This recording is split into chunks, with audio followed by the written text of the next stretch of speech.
6 oknum TNI AD tersangka penganiayaan relawan paslon Ganjar Mahfud resmi menjalani masa tahanan sementara hingga masa persidangan dimulai. TNI memastikan peristiwa ini tidak ada sangkut pautnya dengan proses Pilpres yang tengah berlangsung dan memastikan TNI komitmen menjaga netralitas dalam pemilu.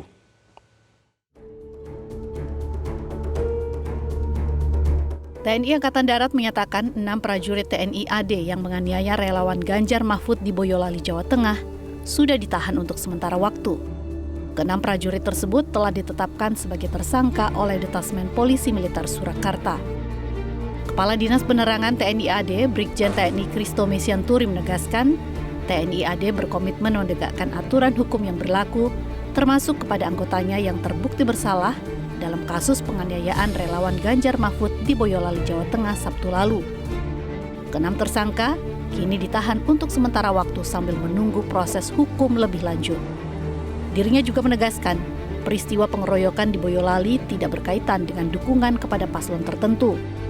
Dirinya menegaskan komitmen TNI untuk tetap netral dalam Pilpres 2024. Nah, kemudian saat ini perintah dari pimpinan TNI Angkatan Darat sendiri untuk melakukan penahanan terhadap 15 orang yang terduga melakukan kejadian penganiayaan tadi kan.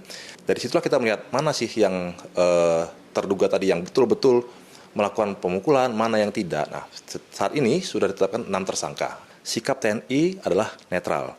Jadi tidak ada perintah untuk tidak netral. Perintahnya jelas dari pimpinan. Perintahnya adalah netral. Dan apabila ditemukan oleh oknum anggota atau prajurit TNI Angkatan Darat yang melanggar dari perintah untuk netral tadi, tentunya akan kita tindak lanjuti secara tegas.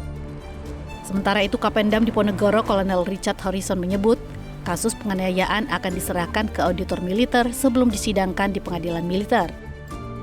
Proses hukum terhadap 6 prajurit Kompi B Batalion Infanteri 408 Raider Kodam Diponegoro dipastikan berjalan independen. Perlu diketahui sampai dengan saat ini Denpom 4 Surakarta masih meminta keterangan terhadap para anggota untuk kepentingan proses hukum. Sementara itu, di sela-sela kegiatan kampanye di Jepara, Jawa Tengah, Capres nomor urut 3 Ganjar Pranowo menyampaikan apresiasinya kepada pihak TNI yang sudah dengan cepat menetapkan 6 tersangka pelaku penganiayaan terhadap relawan Ganjar Mahfud. Ganjar mengingatkan tak boleh ada aparat yang semena-mena terhadap rakyat. Dalam kesempatan itu, Ganjar juga mengatakan ada satu relawannya yang kondisinya belum pulih sepenuhnya di bagian mata. Ia pun berharap kejadian penganiayaan oknum TNI ini bisa menjadi pelajaran.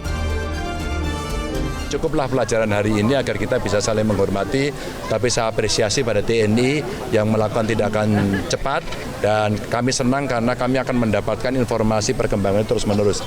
Nanti kalau sudah masuk ke pengadilan tentu tim hukum dari Ganjar Mahfud juga akan memantau. Sebelumnya, Denpom 4 Surakarta menetapkan 6 prajurit TNI sebagai tersangka penganiayaan relawan paslon nomor urut 3 di Boyolali, Jawa Tengah.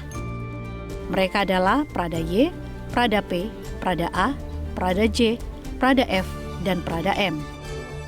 Aksi penganiayaan yang terjadi pada tanggal 30 Desember lalu ini berawal saat sejumlah anggota TNI yang tengah berolahraga di depan markas Kompi B Yonif Raider 408 merasa terganggu dengan suara bising knalpot pengendara motor yang digeber. Belakangan diketahui, para pengendara ini merupakan relawan paslon Ganjar Mahfud. Akibatnya terjadi cekcok mulut dan penganiayaan oleh para oknum anggota militer dan menyebabkan 7 orang mengalami luka-luka dan 2 diantaranya harus dirawat intensif di RSU Pandan Arang, Boyolali, Jawa Tengah. Tim Liputan, Metro TV. Jelajahi cara baru mendapatkan informasi. Download Metro TV Extend sekarang.